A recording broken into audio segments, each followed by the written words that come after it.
Hey, this is Steve Ninja. I'm here with my best friend Wade Markey.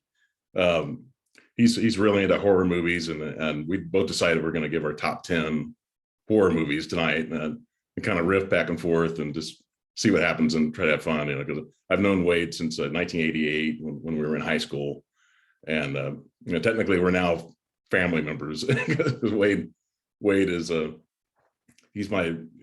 his stepmother is married to my dad now, technically. So we're like brothers now too. So step brothers. Step brothers. Like, I'll be Will Ferrell, he'll be John C. Reilly, and see what happens. Yeah. So, we room together, Steve, and I'm going to knock the Christmas tree down in our bedroom. No. Wade's married and he has a daughter, so he doesn't. I wouldn't do that. So we're going to start off. First of all, I noticed you have the pictures in the background there. I think you have some autographs from some big time horror icons. Did you want to point those out before we start? Yes, of course. So here, right behind me here, I've got John Carpenter's autograph. I met him in Cincinnati at Horror Hound. Yep. Next to that, if you can see, that's Jamie Lee Curtis's autograph. I met her at Horror Hound. Big time. Yeah. Next to that is John Landis. That's kind of blurry, but that's John Landis. I met him at Horror Hound. Mm-hmm. Just a few weeks ago, next to him is Ari Lyman, who was the first Jason in Friday the 13th, the original. And then next to that, I have a Dawn of the Dead. That's actually an official poster book that Tom Savini was selling at his autograph booth, and he signed it. And I met George Romero that same night. Later that evening, George Romero signed it as well.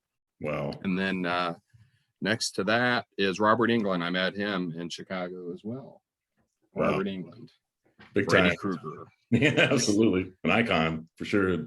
Yeah, my last live stream with a Sledgehammer Horror, I mentioned Tom Savini, and I think I've met him 2 or 3 times, and he's been really nice to me. He used to have kind of a reputation of maybe not being always nice to fans, but you said you'd met him and you thought he was great, and I thought he was fine when I met him. So for some reason, those rumors were out before. Maybe it used to be that way, and just got nicer to fans after you got used to doing autograph signings at conventions. Maybe just kind of changed a little bit and adjusted things, and got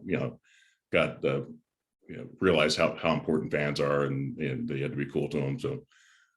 So now we're going to start with Wade's going to give his number 10, and then I'm going to give my number 10. We're just going to go back and forth, and then we'll do honorable mentions once Wade gives his number 1. He'll give his honorable mention, and I'll do mine. So right. Okay. Well, I'll start the top 10 here, and so for my number 10 horror movie of all time, it's a classic. It started the slasher genre, but this was in 1960. Oh, wow. And it was created by the late great Alfred Hitchcock. Oh. And what we got here is Psycho. Now, Psycho is in my top 10. It could be anybody's top 10. It could be in their top 5. It could be their top 1. This movie started all. It started the slasher genre, 20 years before it really got going. But this one really, brought it up. I mean, it just brought it up, and the performance by Anthony Perkins in this is phenomenal, brilliant. Shower scene in it where Janet Leigh gets stabbed by Norman Bates as his mother is iconic, and it still holds up to this day as a very horrific scene to watch, and that stabbing scene. And like I said, Anthony Perkins' performance, it in my eyes, it should have been Oscar worthy because he was that good in that movie. Yeah. And it's my number 10, Psycho from 1960 by the great Alfred Hitchcock. That's all I can say about this number 10. So I'll turn it over to Steve Ninja. Give it your number 10. And appreciate it. Man. Go ahead. Last year I bought the 60th anniversary of Psycho. It's classic, and the Blu-ray gives all kinds of special features on it that make it really cool. Is my video, is it starting to freeze now? Because I noticed yours started to freeze a little bit. It freezes for a tad bit. I think we're good now. Okay. I think you're fine there. But so It says your internet connection stable. Stable. Okay. Yeah. Sometimes it does it. I think when you do live streams on Zoom, I think sometimes it'll freeze like that. I don't know. It did. So my number 10. This is a classic, 1974. And it's a Texas Chainsaw Massacre. Yeah. Yes. Great movie. They've made several sequels and remakes and over the years, but I think the first one is still my favorite though. That's my number 10. So what's your number 9? Okay. So my number 9 is from 1978, and I got the autograph up here. It is Dawn of the Dead. That's the great George Romero sequel to Night of the Living Dead, which is a groundbreaking zombie film that started the zombie genre of films. And this one, I believe, is better than Night of the Living Dead. It had everything in it, great gore effects by the great Tom Savini in it. It had a great social commentary because it's set in a mall, and the commentary that Romero placed upon this movie was consumerism. What does it all mean when there's zombie hordes and consumerism has no meaning whatsoever anymore? And so that was his social commentary. Just a little bit of that with Dawn of the Dead, which is a phenomenal, epic zombie film. Yeah, and we're both from Minneapolis, and it has two actors. 2 out of the 4 main characters are from Minneapolis originally. So what was it? Ken Dorsey? What's his name? Dorsey? Ken Foree. Foree, yeah. Yeah, Ken Foree. Yes, yeah. I've met him before. Yeah.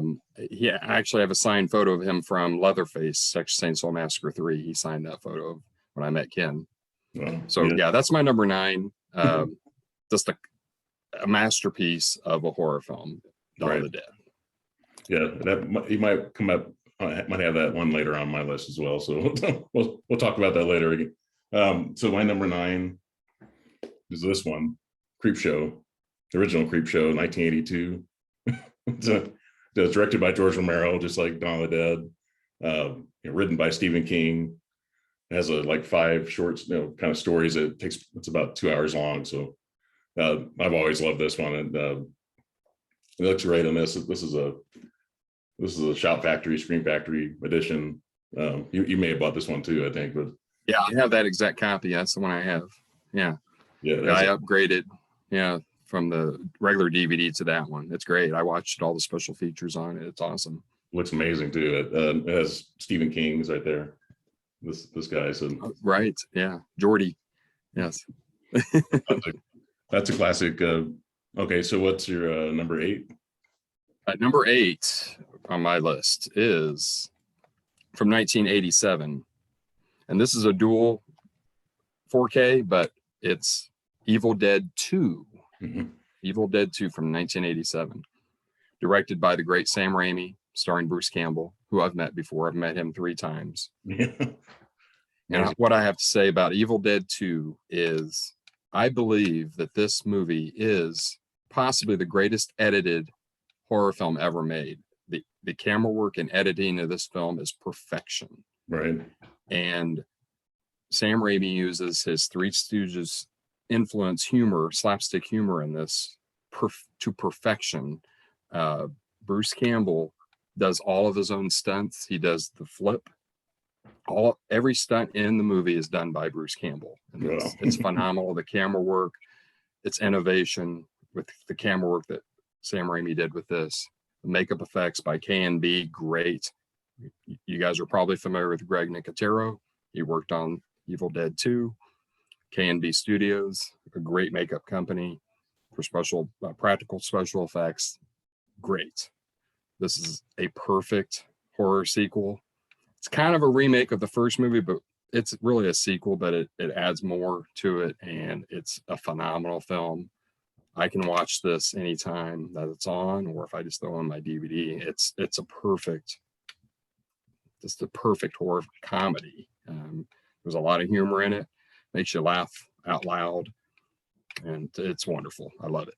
Yeah, Bruce Campbell's he's an icon. We met him at Man with the Screaming Brain. We met him at the where he was screening. He was signing books, south side of Indianapolis, and they showed it on two different little screens at an really old movie theater. So he's promoting we were doing a book tour and signing, and then he was also showing this movie. And he came into both auditoriums and talked to the fans and stuff. And I think both rooms were packed. This is back to the old theaters before the reclining seats, so that you could pack them in really well back then. So I don't know how many. There maybe I don't know, 300, 400 people between those two movies. And so I thought Bruce was really... I got to show you something then. Yeah. Man with the Screaming Brain. Yeah. I got that, and it's autographed by Bruce Campbell. Right. How about that? I got this at that showing that you were talking about. Yeah, he wrote and directed that movie, and I think he made it in like Bulgaria. That's right. He did. Yeah, he did. And I have to tell you about an experience I had with the first time I met Bruce Campbell was in 1993, right before Army of Darkness came out. That was in Chicago, Fangoria Con, the Fangoria convention. I met him in 93, and he signed my Evil Dead VHS copy. I've actually got it up there. I can actually go grab it. So, yeah. This is in Wade's. He has a kind of like a toy room, and he has autographs and tons of cool stuff up there. Oh, here it is. Yeah. This is what he signed originally in 93 when I met him. It says, Wade, my pal, Bruce Campbell, Ash. My original copy of Evil Dead I bought in high school on VHS. I still have it, and I'll treasure this the rest of my life. And just meeting him in 93, he didn't charge for an autograph then. He signed for free, and he signed this, and he signed a shirt of mine as well. And I had an issue of Fangoria that he signed it. Evil Dead was on the cover, so wow, phenomenal. He was awesome to meet, and he's always been real nice. Yeah, I think Army of Darkness was the first time I ever saw Bruce Campbell as Ash, but I did see years before I saw a movie Crime Wave. He was supposed to be the star of that movie, but he was not. It was only right after The Evil Dead. He wasn't a big time star at the time, so he only got like a cameo, a couple scenes in that movie. But that's how I know Bruce Campbell. So speaking of Bruce Campbell, so my number. Oh, did you gave yours? Oh, yeah. I gave Evil Dead 2 as my last one. Yeah. Well, my number 8 is also Evil Dead 2. Nice. Yeah. This is the anniversary edition. Yeah. Right. I used to have that one before I bought this one. Yeah.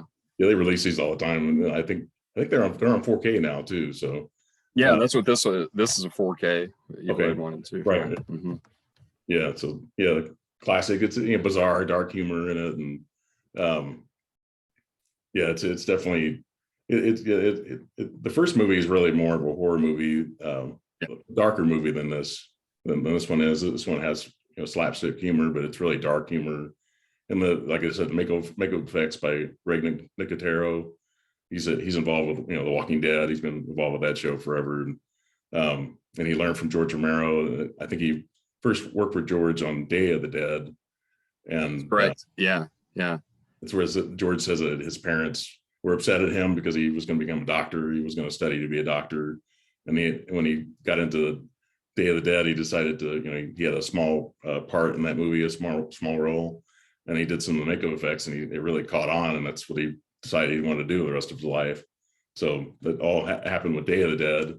But K&B effects, they were big in the mid 80s or so into the early 90s. They were hired just about every horror film in the mid 90s. It seemed like they were doing just about not every film, but a lot of horror films for sure. Yeah, because they worked on Army of Darkness as well, so they worked on tons of movies with Sam Raimi and Bruce Campbell. So that's my number 8. So what's your number 7? Number 7. Well, I'm wearing the shirt right now. and it is from 1978. It's a TV movie, but it's Salem's Lot. And this was adapted from the Stephen King novel of the same name, Salem's Lot. And to this day, this film still scares me. It's the scariest film I have ever watched, and it still scares me to this day watching this film. The floating effects of the vampires with Danny Glick and Ralphie Glick to the windows and scratching at the windows scares me, because when I was a kid watching this, when I would go to bed at night, I thought Danny Glick or Ralphie Glick were going to scratch at my window because my bed was right next to the window, and I thought that was going to happen every night after watching this movie when I was a kid. And it stuck with me all these years. Directed by the great Tobe Hooper. A great adaptation of the novel. Love this movie. Since it came out when it was on TV when I was a kid in the late 70s. And it was like 1978, awesome. Wasn't it? 78 it came out, yeah. Starring David Soul of Starsky and Hutch fame. We were both like 5 at the time, so yeah, I definitely see how a kid would be really frightened by that, and it would stick with you all these years. You know, when you see it at that time, you know, that's a classic. I used to have the DVD that was like it was like the cut version, the 90-minute one. So there's a lot of stuff that cut out of that, especially the ending and stuff. I always thought, well, whatever happened to this character? And because I didn't see the real movie, and now I have it on Blu-ray. It's like a 3-hour version. So I think it was like a 2-night. Yeah, it was a 2-night miniseries. Right, 2 nights. That's correct. And I think this one is 183 minutes. Yeah, this must have been the original DVD when it came out on DVD when I got this. I don't remember what year I got this, but I've had it. And yeah, it's my favorite vampire movie of all time. Mm-hmm. And it's definitely the scariest for me. So yeah. Awesome. So that one was my number 7. Number 7. Yeah, number 7. Yeah. So my number 7 is Night of the Living Dead. Good choice. 1968. This is like the official, I guess, considered to be like what George Romero considered to be like the official viewing of the movie, because they took this from the original print. I think now Criterion they have a Night of the Living Dead edition now, and I think they may have taken it from I think it's like a 2K scan that they took from this. It's a really clear image, you know, obviously black and white, but it's the image is really clear, and it has commentary with George Romero and I think Tom Savini, or I know it's George Romero. It might be some. I don't think I'm thinking of Dawn of the Dead, but it has, you know, some of the people that worked on it, and they talk about how they changed the title to this movie, the one that they had the copyright on. They changed the title, and so they lost the rights to the movie. So for years, this movie could be made by anybody. That's kind of why it's such a classic, because so many people. Right. There wasn't a copyright on it, right, Steve? Where anyone could use the footage, and any independent movie or audio, right? Because there was no copyright on it, correct? Right. And so you would see it appear in a lot of movies throughout the years, or clips of it. Yeah. Yeah, I bought a Blu-ray, I think a couple years ago, and it looked terrible because they took that. I don't know what they took it from. They may have taken it from like a VHS copy or something, but it was on Blu-ray. I thought, wow, it was like $4 at like Menards. It looked terrible. Did you see that awful? I guess it would have been a remake, not the one with Tony Todd, but the one with Sid Haig, 3D Night of the Living Dead 3D. Yeah. It's awful. It's awful. Yeah, stay clear of that one, people. Yeah, stay clear of that one. But yeah, it has George's signature on it. That's why I kept the. Oh, nice. That's when he signed that copy. Okay. Cool. Yeah, so I guess it's on this too. But I don't. Did you meet him at Whorehound here in Indy? Is that when he was here? No. Where did you meet? It was George. No. Yeah, I wish I had though. Obviously, I think he lived in Canada the last, 10 years of his life or so. George, you're talking about George Romero? Oh, who signed that? Oh, I thought you said George Romero signed that. Yeah, George Romero. Oh, did he already sign? Did you meet him and he signed that? It was on the box already. Oh, it was already pre-signed like that. Oh, okay. Yeah. Oh, okay. I got you. Okay. But yeah, they just talk about it, and I think it's a really good print of this movie. But I think that if you buy it on Criterion, it's probably just as good. maybe even better, possibly. But such a clear copy though. Like that's why it's like I got rid of that Blu-ray and just kept this because it's like I don't know why I would ever want to replace this. I just thought the Blu-ray would be even better, and it wasn't. It had scratches on it and stuff, and it's like for a Blu-ray, like my DVD looks better than that. So right, yeah. keep the DVD then. Yeah, right. Yeah, so definitely not Awesome choice, man. That's a classic, and that could be in anybody's top 10. It actually didn't make my top 10, but I love that movie though. I love it. It's such an old movie, but yeah, I still love it though. Like it's a big game changer, at the time. So for horror for sure. But so what's your number 6, Wade? Number 6 comes from the great Stanley Kubrick. You might already know what this is, but it's from 1980, and it's The Shining, directed by the late great Stanley Kubrick. And this movie is absolutely frightening. It still kind of scares me to this day as well. So well made. The patience that Kubrick has with the camera work in this film is phenomenal. It's a masterpiece. I know that Stephen King didn't like this movie. I disagree, Stephen. It's I think awesome masterpiece. Yeah, I hope you've changed your tune on that, Stephen, because us fans here love this. Most horror fans find this to be a classic movie, and it's in a lot of people's top 10, I'm sure. Yeah, I think he's changed. Stephen King's kind of changed his attitude on that a little bit now, because I've heard him recently talk about it where he talks more fondly of it. And Dr. Sleep, the book, he had elements of Stanley Kubrick's ideas and kind of ending along with his own. He kind of blended the two together. So I think he at least he acknowledges that the fans love The Shining. So I think Stephen King has kind of changed a little bit of his feelings on that. But at the time, he definitely didn't like it. He didn't like what he did to the story. So he didn't. I don't think he liked the ending all that much. So okay. So do you have so my number 6? This is a classic. Myself and Sledgehammer Horror talked about this on my last Zoom meeting or live stream, but it's an American Werewolf in London. Oh yeah, nice. Yeah, directed by John Landis, 1982 or 1981. 81. It was 81.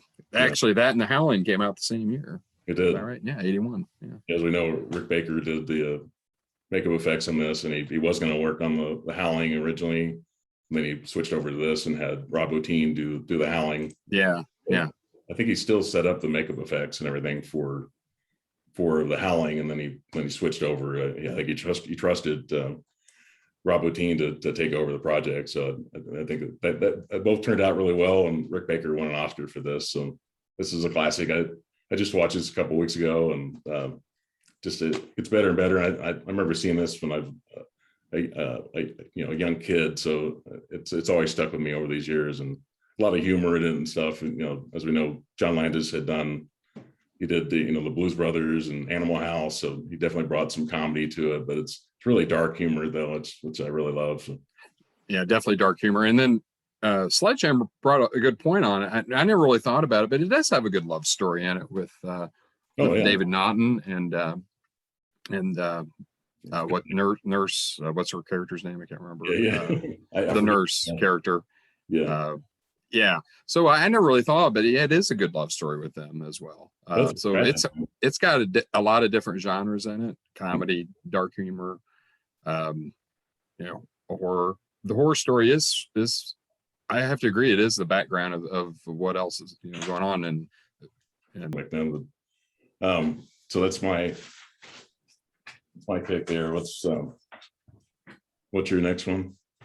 Okay, so my number 5 horror movie of all time is the classic Ridley Scott's Alien from 1979. Mm-hmm. And I have a good story about this movie. So this is the first horror film that my father took me to go see in 1978. Now, I was 5 years old. Now, my father really wanted to see this movie, so he took me. So that, and this movie scared the daylights out of me. When I got home that night, going down in the basement, I had these like coil, I don't know, electrical cords in our basement, and it looked like an alien was hid in that little crawl space in our basement when I was a kid, and so it reminded me of the alien head. So it freaked me out. And this movie is a perfect sci-fi horror film. Ridley Scott's direction in this, again, very patient camera work, similar to Kubrick, as far as their patience with the camera work, creates great suspense. Stars Sigourney Weaver. And of course, her role got even bigger in the sequel, which is a great sequel to this. But the 1979 Alien is a phenomenal horror film. Right. It scared audiences when it came out. There really wasn't anything like this before this came out either. So it was pretty groundbreaking. So yeah, that's my number 5. So yeah, the sequel was in 1986, and yeah, people were definitely looking forward to that. I remember my uncle, how excited he was, because he loved Alien.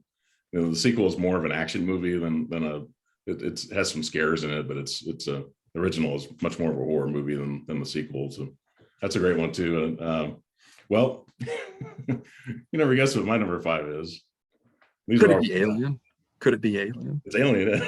Yeah, this is a 4-pack, which, you know, has, I didn't like the third or fourth one as much, but the first 2 are classics. And yeah. 1979. Sigourney Weaver, just like you said. So we talked about it, and I don't really have to go cover it too much, but yeah, that's a classic too for horror for sure. So what's your number 4? Number 4 is another Carpenter film. Okay. Let's see here. It is The Thing, which is the greatest monster movie ever made, in my opinion. Mm-hmm. Rob Bottin's special effects, practical makeup work in this with the creature effects, phenomenal. Will never be matched, in my opinion, ever by any practical effect, as far as a horror film. Mm-hmm. John Carpenter directed this, and it's my second favorite film of his. It's a remake, and it probably is the best remake. Or, you know, it may be the best remake ever made. So I love The Thing. Starring Kurt Russell. Just suspense is great in this movie. The scares are great. Monster effects are scary. Phenomenal movie. So yeah, that's mine. Where are we at? Number 4? Yeah, number 4. Yeah, number 4. Yeah, that's my number 4. Yeah, that was like John Carpenter and Kurt Russell worked together 5 times. Right. The first one was a TV movie of Elvis originally, but then Escape from New York and The Thing, Big Trouble in Little China, and then Escape from LA. You know, they did that. That's not quite as good as the original movie, but the sequel's not quite as good. But, so my you never guess what my number 4 is. It's also The Thing. It's The Thing. Absolutely. Yeah, Rob Bottin. I mentioned in my last video that he won an Oscar for the team that did Total Recall. He won an Oscar with that team. He probably should have won an Oscar for this. I don't know who he lost to necessarily, but his makeup effects are really memorable in this and scary. So it's definitely a horror movie that I love as well. I think this one has like the reversible cover. Because the other side is the one that you showed.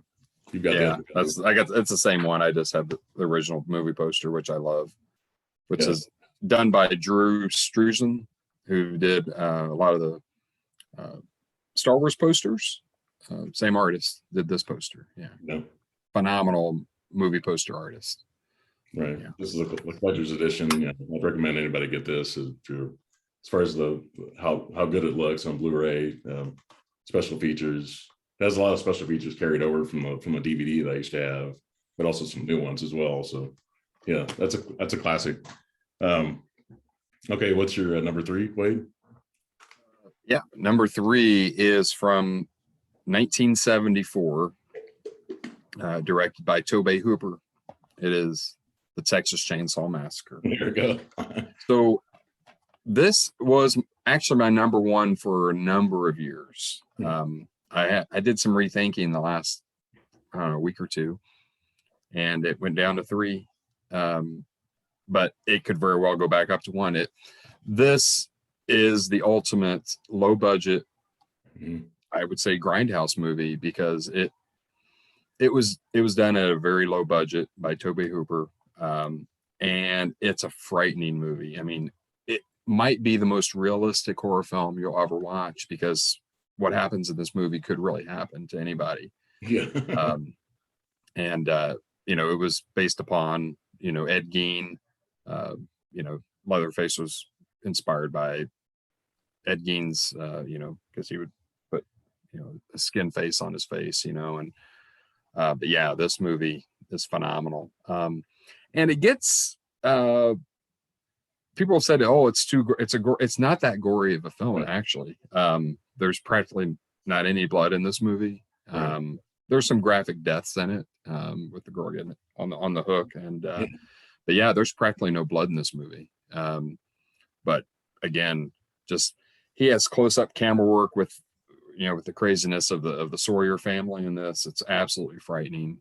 But yeah, the Texas Chainsaw Massacre, great, you know, early 70s horror film. I mean, it's phenomenal. Like I said, it was my number 1 for a long time. And I've met Gunnar Hansen. I never met Tobe Hooper. I wish I would have met him before he passed away. But I met Gunnar before he passed away. So yeah, he was a nice guy. He was great. So yeah, that's my number 3. Number 3, you had this earlier. This is a Dawn of the Dead. Dawn of the Dead. It's the same copy I got. Yeah. I right on. I think it was earlier this year I saw it on Blu-ray. The Blu-ray is really not easy to find. It's on 4K now, but the Blu-ray I saw it at like Half Price Books, and it was like $55, and it was out on the floor. I think normally they had that copy like behind the counter, behind the cash register, but some reason they had it on the floor, and it was $55, and I didn't buy it because it's kind of rare to find the Blu-ray without, you know, you had to pay a lot of money if you want to get it on Blu-ray. And I don't have a 4K player or TV yet, so I haven't bought the 4K, but it looks pretty good on DVD. So yeah, that's definitely one of my favorites. I like it more than, like I said, I ranked it higher than Night of the Living Dead. So yeah, I agree. It's a better movie in my opinion as well. Yeah, it shows the old shopping malls don't look like that anymore, you know. Right. Old school mall, you know, and Tom Savini's in it, and you know. Yeah, I got here we go. My action figures. Here's a Dawn of the Dead. Oh yeah, there he is. I have one of the pilot, the guy that flew the helicopter. I have that one stored away here, but it's great movie though. And the DVD's got tons of special features. This one does have Tom Savini and George Romero do the commentary for it. But yeah, is that one that the 4K one you're referring? Was that done by who produced that one? That was that. It was like a British release, and I think it had like 3 versions of it. One was was it Argento? I think made a version of it, and and it had that like featurette where they actually showed them filming it in the mall and doing interviews during it. So it's really interesting to watch 1977 or 78. I don't know if it was filmed. Arrow didn't release it. It wasn't Arrow, was it? No. I don't think it might have been Arrow, but I don't think so. It's really expensive though. Even the 4K was really, really expensive. It's a must own though. Okay. Most definitely. What's your number 2, Wade? Number 2 is another John Carpenter movie. It's from 1978. It's Halloween.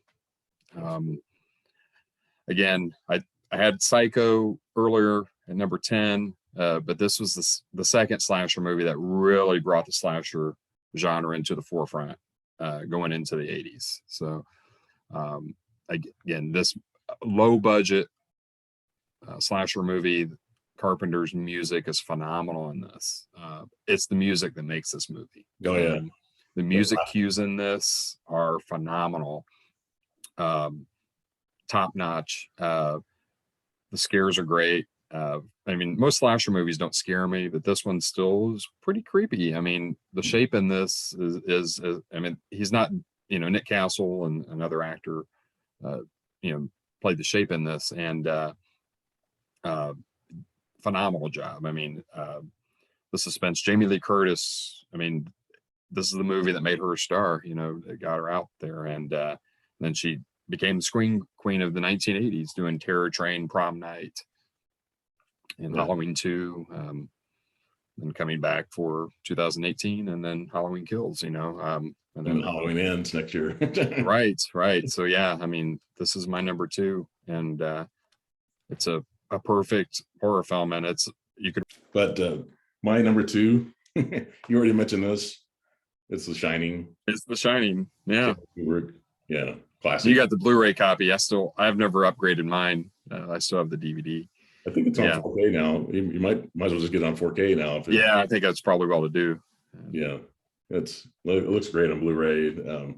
I have all of Stanley Kubrick's movies, so it's maybe a little bit long. I think he had a knack of making these movies a little bit longer than maybe they needed to be, and he used up a lot of film, and he was known for being really, really tough on actors and really not really explaining what he wanted. Stanley Kubrick was definitely a visual director. Really loved the visuals, but he wasn't great with actors and just explaining what he wanted. He wasn't great with that. So he also took a lot of time for each scene that he was making, filming. It took, I guess, I don't know, 10 times the amount of what a normal scene would take lengthwise, because he's such a perfectionist. He was a perfectionist with everything that he did as a director. And he was known for, he could do like 75 takes of a scene and not explain to the actor what it was that he wanted, and they would be a nervous wreck by the time they got done. They felt like it was an honor to work with him, but a lot of them didn't work with him more than once, like, because for a reason. I think that I think Kirk Douglas actually worked with him twice, Pass of Glory and Spartacus. That's a rare occasion where he actually worked with an actor more than once. But okay, so what's your number 1? Well, number 1, and I'll just kind of cue this up here a bit here. Oh, yeah. It's from 1973. It's The Exorcist. That's right. You got a Reagan in her bed. Yes, I do. I do. Yeah. So The Exorcist, 1973, directed by Wim Friedkin, adapted from the William Peter Blatty novel.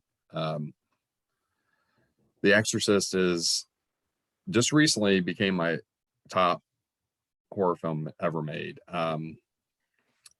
In my opinion, this is the most well-made horror film ever put together, start to finish. It was nominated, Oscar nominated, and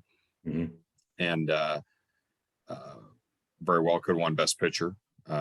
We didn't get that in 73. They would never allow us a horror film to win Best Picture in 1973. But one of the reasons I have this at number 1 is the impact this movie had when it came out in the theaters. You had people fainting after watching this movie, literally fainting after coming out of the movie theater. Right. You'll never have that again with an impact with a horror film at a movie theater. You'll never have that again. And you have it with The Exorcist. And it's my number 1.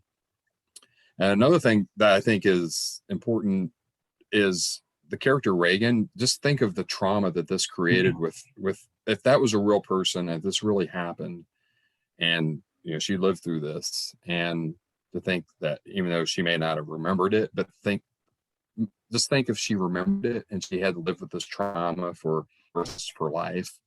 And so I'm thinking, even to this day, this would be a very effective horror film, and it's going to get remade. reimagined by David Gordon Green, so I'm looking forward to seeing that. But this movie with Dick Smith's makeup on Linda Blair's character Reagan, phenomenal makeup.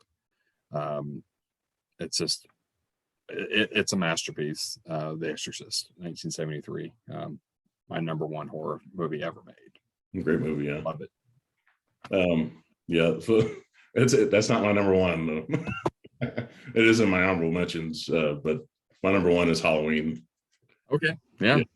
This Jamie Lee Curtis, and this is a version that Jamie Lee Curtis, came to Indianapolis and did Horror Hound, and it's rare to make a convention appearance, and she only did it to for like a charity, raise money for some a charity that meant a lot to her. So that's just like you had it on yours. It's a definitely a movie you got to watch every year. It's during Halloween season, and it's a must. So that's my number one. All right, what's your honorable mentions? Okay. So honorable mentions. So I've got a whole list of them. So I'll just kind of go through them here. A Nightmare on Elm Street from 1984. Wes Craven. That's definitely an honorable mention. I've got Suspiria from 1977 by, in my opinion, Dario Argento's greatest movie. And that could very well, that almost cracked my top 10. I love Suspiria. Next, Evil Dead, 1980. The Omen from 1976. Yeah.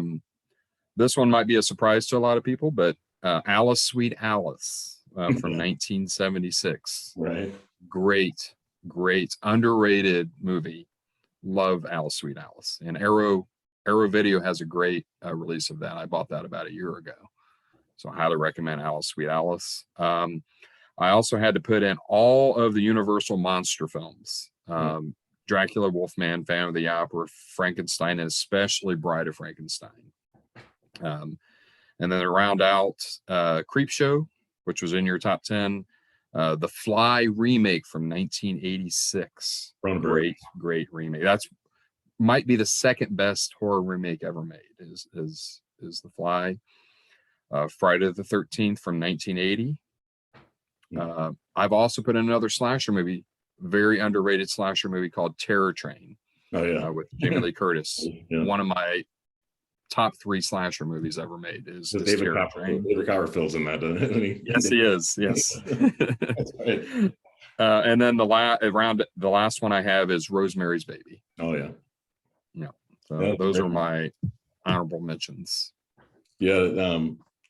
3 that I had in my top 10 before, I took them out because they were kind of considered to be thriller horror movies, and I just wanted to stick to straight up horror. But obviously, Poltergeist, The Silence of the Lambs, and Jaws. These are all classics. Right. And then I guess the 3 that haven't been in my top 10, but obviously the Evil Dead, Exorcist 3, and The Exorcist. Right. Yeah. They could all be. I love The Exorcist 3. I love that movie. And I'd have to throw Jaws in there, honorable mention. In fact, it was in my top 10 at one time, and it could go back in my top 10 sometime. But yeah, Jaws is a classic. Those 3 are kind of mainstream movies that like anybody. You don't really have to be a horror fan to like those. So I guess that's why I kind of took them out of there. But they could be anybody. They could be anybody that doesn't necessarily like horror could watch those 3 movies, and Poltergeist especially. It's something we used to watch all the time as a family. So it's Steven Spielberg wrote it, and Tobe Hooper directed it. So where he's listed. It created the summer movie, popcorn movie. I mean, it that was the start of it. It was 1975 Jaws. Yeah. Jaws, right? Yeah. The last thing I want to talk about before we go is I don't know if anybody's watched Eli Roth's History of Horror on AMC. They just wrapped up the season 3 last Friday. I think you can still probably see repeats of it on AMC, and you can also see I think AMC Plus. You can catch the episodes from that. But they had 6 episodes every season. Every season's like 6 episodes, and they had like sequels that don't suck, Infections, Psychics, apocalyptic horror, holiday horror, and Mad Scientists were the three 6 episodes that they had in season 3. And some of the stars that were in it were Roger Corman, Joe Dante, Robert Englund, Heather Langenkamp from Elm Street movies, Leonard Moulton, the movie critic. We used to read his books, whatever the rankings and listings, and had a Quentin Tarantino, Edgar Wright, Joe Hill, Stephen King's son, whom was also had a small role in the Creepshow originally. His son played the little boy in that.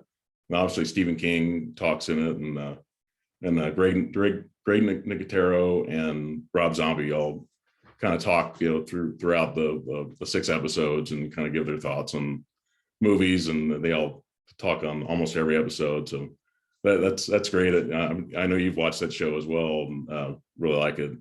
Yeah, I have not watched every episode of this year yet, but I've watched 3 or 4 of them so far. I've recorded them all. Yeah. But I've watched every episode of the previous seasons of that. I love it. Yeah. They cover a lot of films that I didn't expect them to cover with that. So I thought it's pretty awesome. Eli Roth has a wide knowledge of the history of horror for sure. And I like him as a director, and I've liked most of his films. I'm a fan of the first 2 Hostel films and Cabin Fever. Yeah, I like Cabin Fever. I did like. I'm not a huge fan of his movies, but I love the narration he does, and he does a really good interview, and I think it's his idea to put this together. Coming up with topics and the scenes they show from different movies and stuff, and so I think he does a great job in the show. And even if you're not a fan of Eli Roth, you can watch that and love it, and because it just talks about all classic horror movies. A lot of the ones that we've talked about today are in that. So every season has been great. It's 6 episodes every season, and they always show it like in October, right Halloween month, and it's a must watch. I think for any horror fan for sure. So yeah, I think was there anything else you wanted to add, Wade, before we go? No, man. I just want to thank you for having me on your YouTube channel, and subscribe to his channel. And he's a plethora of knowledge of films, not just horror, but all kinds of films. And yeah, for sure. Yeah, support his channel, subscribe to Steve Ninja. This guy is a top-notch friend of mine, and very knowledgeable in films. And I enjoyed my time here. Thanks for having me on, Steve. I really appreciate it. I appreciate it, Wade. So we thank you, and everybody have a good night. And please leave comments if anybody wants to put their top 10 in, because I'm sure top 10s will be different for everybody, depending on how old you are and when you got into horror. It's going to be different for everyone. So please just put your top 10 in the comments, and just let me know what you think of these movies and what your top 10 is. So thank Wade. You have a good night there. You too, man. Yeah, thanks again. Appreciate it, man. Talk to you later. Bye. I'll talk to you later. Take care.